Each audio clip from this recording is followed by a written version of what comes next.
So what golf clubs do beginners really need to get out there and start playing golf? Let's break it down and show you what clubs you need to have fun out on the golf course. So you're going to need a teeing off club, something that sends the ball as far down the hole as possible and keeps the ball in play. Now for lots of people that'll be a driver, the biggest club that's in your bag. It'll be that big headed one. The bigger the head gets, often the easier they are to hit. But look, if you can't afford some of the expensive drivers, or you simply can't hit them yet, use the longest club you can possibly hit. That could be some kind of 3-wood, 5-wood, hybrid, still wood-esque in their looks but smaller. But ideally you're going to hit it as far down the fairway as possible, get a nice big friendly driver, tee that ball up and send it. So when it comes to your iron set, how many irons do you actually need? Often it's not as many as people think. So I have a full set of irons, so I go from a pitching wedge and have a 9, an 8, a 7, a 6. I finish at a 6 and then go into hybrids, and we'll talk about how that works in a second.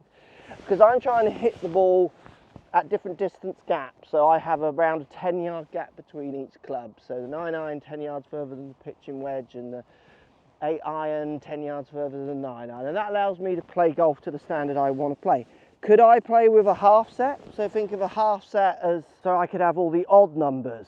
So I could be 9, 7, 5 with a wedge, or I could be the evens, like a pitching wedge, and then maybe an 8 and then a 6 and then another wedge, which will come to the wedges. And I could absolutely play golf, but I would have some gaps. I would have some distances I can't hit, which as a beginner, you might just want to do that on cost and get a reduced amount of irons, or you might want to treat yourself to get each one, because then you will be able to hit each distance gap. Having clubs that find a distance for you out on the course definitely will help, but having enough to make sure you can just get out there and play, half sets absolutely will do the trick. Then we get near the top end of your bag, so we're talking past your irons into hybrids and fairway woods. Now you only need as a beginner 1 or 2 of these clubs. So the hybrids are the smaller ones, not as big as the fairway woods, but smaller than but bigger than the irons. They're going to be easier to hit than getting like a 5 iron, 6 iron for some people, 4 iron, 3 iron, any of those long irons. So a hybrid is a really good club for lots of golfers to use. You can use it from the semi-rough, you can use it off the tee as your teeing off club, and you can use it from the fairway.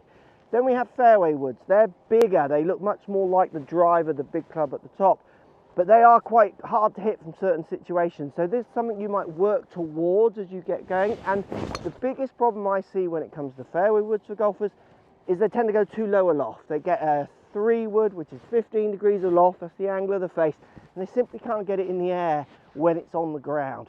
So make sure with these clubs that they're nice and lofted. The other thing you want to try and do, whatever your longest iron is, let's say it's a 6 iron, however far you hit that ball, your hybrid or fairway wood needs to go between 10 to 20 yards further than that club. Then you'll have some nice gapping, meaning you can hit different distances on the course. When it came to my kids beginning, I gave them 1 hybrid, and it was around 24 degrees aloft, nice and friendly. They used it off the tee, off the ground, out the semi-rough, and it was just a friendly club that they would go to as they were learning. Make this part of your bag as friendly as possible, because it's a very difficult part of the bag to be consistent with. How many wedges should you have? Now you need at least 1 wedge that's going to allow you to do that.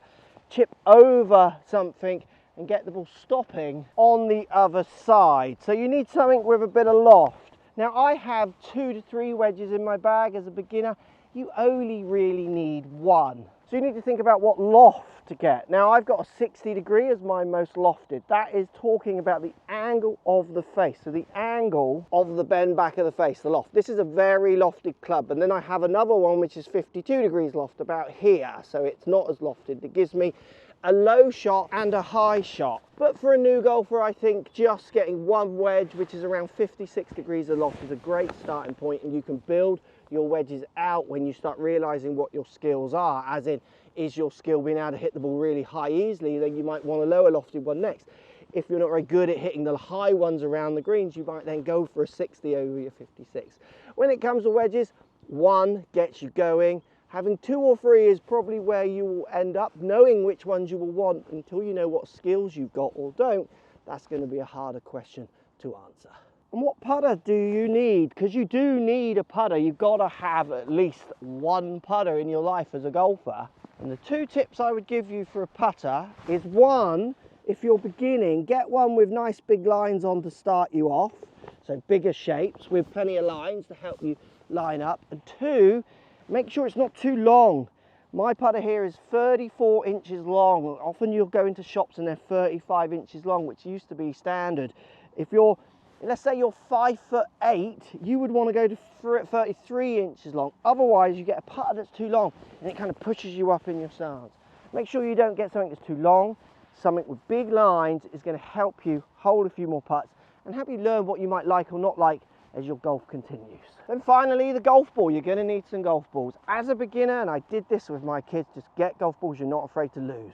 They can be very expensive. Now, the reason you do pay for more expensive golf balls, so I would use the more expensive, is they do give you more control into greens, they give you more consistency in their performance. But if you're a new golfer, you're probably not going to be that consistent, so you won't see it, and you're not going to notice the performance difference until you get that level of consistency. What you don't want to be is that golfer who loses a ball and wants to spend 10 minutes looking for it because it costs you lots of money. You're going to lose balls as a beginner.